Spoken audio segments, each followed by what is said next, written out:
చంద్రబాబు నాయుడు గారు మీ ఓసీ సమాజ వర్గం, మా సామాజిక వర్గాలు మా ప్రాధాన్యత నిక్కచ్చిగా చెప్పుకోవాలి. దమ్ము ఉండాలా, దమ్ము ధైర్యం ఉండాలి. మగాడనేవాడికి ఎవరికైనా ఒక పార్టీ పెట్టుకునేవాడికి ఎవరికైనా సరే నాది ఈ పార్టీ దీనికి సంబంధించిన పెట్టుకొని దమ్ము ఉండాలా.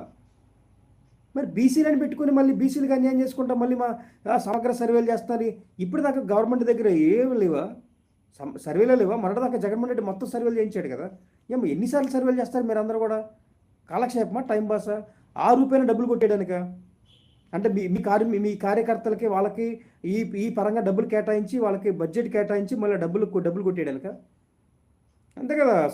ఏమంటారు, సలహాదారులు పెట్టుకుంటారు కదా. 50 మందిని పెట్టుకున్నాడు పోయినసారి జగన్మోహన్ రెడ్డి. ఏం చేశాడు? ఆంధ్రప్రదేశ్ రాష్ట్రం నుంచి 100 కోట్ల రూపాయలు లెక్కలు రాసి పరిదిబ్బాడు. ఏం ఉపయోగం? రాష్ట్రానికి ఏం సలహాలు ఇచ్చారు వాళ్ళు? ఏం బాగుపడింది ఇచ్చారు?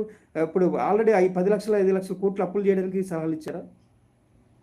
రాష్ట్ర అభివృద్ధి కోసం సలహాలు ఇచ్చారా? కోట్లు కొట్టడానికి ఇచ్చారా అభివృద్ధికి? మరి సలహాలు అంతా